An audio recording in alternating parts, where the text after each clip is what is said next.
ಸಂತೋಷ್ ಲಾಡ್ ಅವರೇ, ಡಿಸ್ಮ್ಯಾಂಟಲ್ಡ್ ವಿರೋಧ ಪಕ್ಷಗಳು ಅಂದರೆ ಒಂದು ಒಳ್ಳೆ ಮೈತ್ರಿ ಕೂಡ ಮಾಡೋದಕ್ಕಾಗ್ತಾ ಇಲ್ಲ. ಆದ್ದರಿಂದಾಗಿ Narendra Modi is not just playing on his strength, he is playing on the weaknesses of opposition also ಅಲ್ವಾ? ಅದ್ಯಾಕೆ ಸಾಧ್ಯ ಆಗ್ತಿಲ್ಲ? ಕಷ್ಟ ಇದೆ. Sometimes things don't work out, situations are very bad. ಯಾಕಂದರೆ ನಮ್ಮ NDA ಅಲೈನ್ಸ್ ಏನು ಇವತ್ತು ನೋಡ್ತಾ ಇದ್ದೀವಿ, ನಾಳೆ ಮುಂದೆ hopefully they all will get together, will come in one common platform, one agenda ಅಂತ ನನಗೆ ಅಭಿಪ್ರಾಯ ಇದೆ. But if you ask me right ನಾವು ಸೆಂಟ್ರಲ್ ಲೆವೆಲ್ಲು ಈ ಅಲೈನ್ಸ್ ಬಗ್ಗೆ I don't have much idea on it.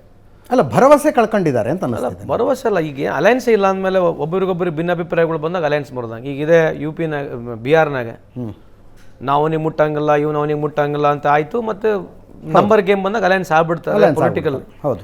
So hopefully tomorrow ನಮ್ಮ NDA Allianz ಏನು ಇಂಡಿಯಾ ಅಲೈನ್ಸ್ ಇದೆ ಎಲ್ಲ ಒಂದೇ ಸಿಸ್ಟಮ್ನಲ್ಲಿ ಅವಾಗೇನು ಪ್ರಾರಂಭ ಮಾಡೋದು ಅದೇ ರೀತಿ ಆದರೆ I think it will be much more a very strong formidable force. Okay. ಇಲ್ಲಾದರೆ ಇಂಡಿವಿಜುವಲಿಸ್ಟಾಗಿ ಅವರವರು ಆ ಸ್ಟೇಟ್ನಲ್ಲಿ ಫೈಟ್ ಮಾಡ್ತಾರೆ. ಸ್ಟ್ರಾಂಗ್ ಅಲಯನ್ಸಿಗೆ ಬೇಸಿಕ್ ನೀಡ್ ಏನಂದರೆ ಸ್ಟ್ರಾಂಗ್ ಕಾಸ್ ಇರಬೇಕು. ಈಗ ಇಂದಿರಾ ಗಾಂಧಿ ಅವರು ಎಮರ್ಜೆನ್ಸಿ ತೆಗೆದು ಎಲೆಕ್ಷನ್ಗಳನ್ನು ಘೋಷಣೆ ಮಾಡಿದಾಗ ಒಂದು ಕಾಸ್ ಇತ್ತು, ಇಂದಿರಾ ಗಾಂಧಿನ ಸೋಲಿಸಬೇಕು ಅಂತ.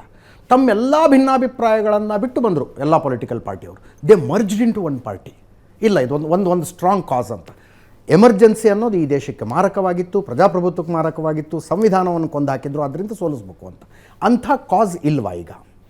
ಅಲ್ಲ, ಇದೇ ಏನಾಗಿದೆ, ಇಂಡಿವಿಜುವಲಿಸ್ಟಿಕ್ ಆಗಿ ಸಿಚುವೇಶನ್ಸ್ ಆಫ್ ಚೇಂಜ್ ಲಾಟ್. ಅವಾಗ ನೀವು ಹೇಳ್ದಂಗೆ ಅವಾಗ ದಳ ಒಂದು ಇತ್ತು, ಜನತಾ ದಳ ಸ್ಟಾರ್ಟ್ ಆಯಿತು, become A national party.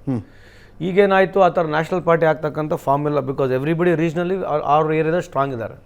Lalu ಅವರು ಬಿಹಾರ್ನಲ್ಲಿ ಸ್ಟ್ರಾಂಗ್ ಇದ್ದಾರೆ, ನಮ್ಮ ಸ್ಟ್ರಾಂಗೆಸ್ಟ್ ಅಲೈನ್ಸ್. SP ಅವರು ಅಲ್ಲಿ ಸ್ಟ್ರಾಂಗ್ ಇದ್ದಾರೆ. ಸೊ ನಾವು ರಾಜಸ್ಥಾನಲ್ಲಿ, ಗುಜರಾತ್ನಲ್ಲಿ we are ambition, but we are not getting numbers.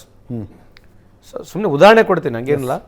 ಈಗ ನೀವು ಹ್ಯೂಮನ್ ಇಂಡೆಕ್ಸ್ನಾಗ ತೊಗೊಂಡ್ರೆ ಸುಮ್ಮನೆ ಜಸ್ಟ್ ಅಕಾಡೆಮಿಕ್ ಆಗಿ, I am not trying to blame, Gujarat is not in a great position in state. Gujarat is not in, Jyoti Basu 5-6 time ಗೆದ್ದರು. Bengal is not in a great position. ನಾವು ಎಷ್ಟೇ ಹೊಡೆದಾಡ್ಕೊಂಡು ನಮ್ದು ಒಂದೊಂದು ಸರ್ಕಾರ ಚೇಂಜ್ ಆದರೆ south India only is far better in all human indexes. Literacy rate, education, development, ನಮ್ಮ entrepreneurship, this all debatable ಇದೆ. ಸೊ ಪೊಲಿಟಿಕಲ್ ರಿಸಲ್ಟಿಗೆ ಪರ್ಫಾರ್ಮೆನ್ಸಿಗೆ ನೀವು ಲೆಕ್ಕ ಇಟ್ಕೊಳಕ್ಕೆ ಹೋಗ್ಬೇಡ್ರಿ. ಪೊಲಿಟಿಕಲ್ PV ನರಸಿಂಹರಾವ್ ಭಾಳ ಅದ್ಭುತವಾದಂಥ ಚೇಂಜಸ್ ಮಾಡಿದ್ರು. ಮನಮೋಹನ್ ಸಿಂಗ್ರವ್ರು ಕೂಡ ಅದ್ಭುತವಾದಂಥ ಚೇಂಜಸ್ ಮಾಡಿದ್ರು. They were not popular. Just because is popular, don't assume that everything is correct. Just because is ಮೀಕ್, don't think the everything is wrong.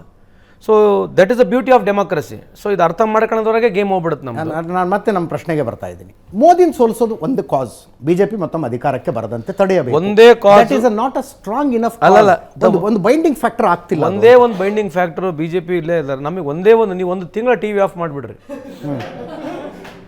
ಅಲ್ಲ, I am telling, I am not joking. Okay. Because it has got a biggest impact. Okay. ಇಲ್ಲಿ challenge ಇದೆ ನಮಗೂ. BJP ಸ್ನೇಹಿತರು ಇಲ್ಲಿದ್ದಾರೆ.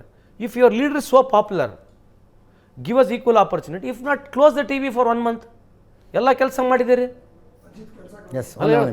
Just it's a question, don't take it negatively.